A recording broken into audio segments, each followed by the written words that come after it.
Russia. So what the Russian government's calculation was to move in not simply to the east and allow the U.S. to capture and take the rest of the country, but to take all of Ukraine. And you can see that in the military development where Russia is moving up Crimea, moving on the southern part of the country to the west, all the way, I think, to the Polish border, establishing kettles or cauldrons with the hope that they will force the Ukrainian military to surrender. And then all of Ukraine will be exempt from ever being part of NATO. I think that's their calculation. I think the miscalculation was that Putin thought when they went in on February 24th that the Ukrainian government would basically collapse and run.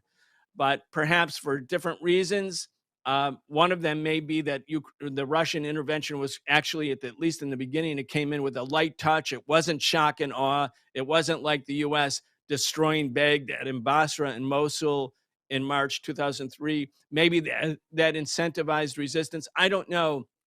But at this point, it looks like a long slog for the Russians, who are determined now to take the whole country, or there still is the possibility of a negotiated settlement if the U.S., which I don't believe will happen, but if the U.S. came to the position that they would come back and say, okay, we got it.